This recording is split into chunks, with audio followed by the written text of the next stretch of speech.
Bismillahirrahmanirrahim. Assalamualaikum warahmatullahi wabarakatuh. Perkenalkan, nama saya Muhammad Zefri Awal dari kelas 28C, ingin melaporkan hasil analisis saya mengenai rencana kurikulum Merdeka Belajar. Nah, sebelumnya kita ketahui dulu apa arti dari kurikulum itu sendiri. Nah, menurut dari hasil analisis saya mengenai kurikulum, yaitu dengan bahasa sederhana adalah cara bagaimana guru mengajar. Nah, mendesain ulang kurikulum untuk menjawab abad ini telah menjadi topik hangat di kalangan pendidik selama beberapa dekade. Nah, dengan itu tidak menunjukkan tanda-tanda meredah karena tidak hanya dunia berubah lebih cepat dari sebelumnya. Nah, tetapi juga terdapat banyak tantangan untuk mengubah dari teori menjadi praktik. Nah, perlu kita ketahui bahwa kurikulum bukanlah kitab suci yang tidak bisa diubah. Namun kurikulum memang harus berubah sesuai dengan kondisi zaman yang berlangsung. Nah, ketika COVID-19 sudah mengglobal, pendidikan jarak jauh menjadi prioritas setiap daerah. Nah, maka di setiap daerah itu berbeda tingkatan dalam dampak pandemi, serta hambatan adanya pembelajaran jarak jauh. Inilah yang menyebabkan kurikulum harus menyesuaikan. Kemudian, arti penting dari perubahan kurikulum. Nah, arti penting dari perubahan kurikulum bukanlah sebatas perubahan penyederhanaan materi pembelajaran, tetapi merupakan cerminan dari perubahan sosial. Bahkan yang lebih dari itu, kurikulum mampu menyelesaikan masalah-masalah sosial serta mengubah masyarakat. Dengan kata lain, apakah kurikulum darurat yang notabene kurikulum merdeka ini merupakan jawaban dari perubahan sosial itu sendiri? Maka lebih jauh lagi, yaitu menjawab penyelesaian masalah-masalah sosial serta mengubah lingkungan masyarakat. Nah, kemudian kita masuk pada cerminan kurikulum. Nah, kurikulum merupakan cerminan lingkungan sosial. Nah, oleh karena itu, menurut analisis saya, perubahan kurikulum harus didasarkan pada pemahaman tentang perubahan sosial.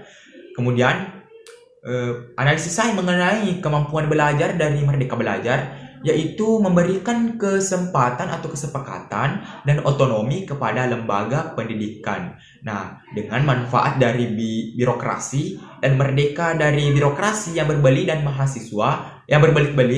mahasiswa diberikan kebebasan untuk memilih bidang dengan berbicara suka-suka.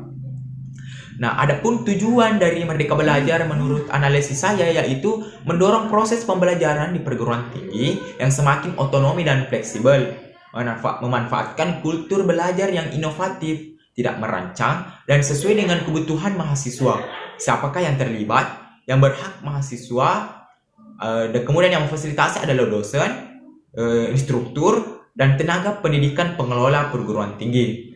Dan juga ada lembaga pemerintah, badan-badan lembaga penelitian, dan pengabdian masyarakat, dunia usaha, dan juga dunia industri. Nah, adapun mitranya yaitu perguruan tinggi. Adapun regulator yaitu Direktorat Jenderal Perguruan Tinggi atau Direktur atau Dikti. Kemudian ada Kemendikbud Republik Indonesia. Nah, kemudian bagaimanakah perhitungan SKS pembelajaran Merdeka Kampus? Nah, belajar di kelas menjadi praktis, kerja magang, pertukaran pelajar, pertukaran proyek atau pelajar proyek, kemanusiaan, wirausaha, riset, studi independen, dan kegiatan mengajar di daerah terpencil. Nah, semua jenis kegiatan yang terpilih harus dibimbing seorang dosen yang ditentukan oleh perguruan tinggi negeri. Adapun hak belajar dalam program studi yaitu persyaratan umum, mahasiswa berasal dari program studi yang terakreditasi. Nah, mahasiswa aktif yang terdaftar pada PPD Dikti. Adapun pelaksanaannya yaitu perguruan tinggi, kemudian ada fakultas, ada program studi, ada mahasiswa, dan ada mitra. Kemudian kita masuk pada bentuk-bentuk kegiatan pembelajaran, yaitu pertukaran pelajar, magang atau praktik kerja, penelitian riset, proyek kemanusiaan, kegiatan wirausaha, studi atau proyek independen, kemudian ada juga membangun desa atau kuliah kerja nyata tematik.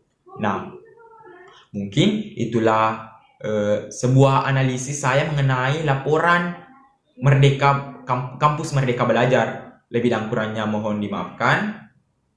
Yakinkan dengan iman, usahakan dan ilmu, sampaikan dengan amal, yakin usaha sampai. Assalamualaikum warahmatullahi wabarakatuh.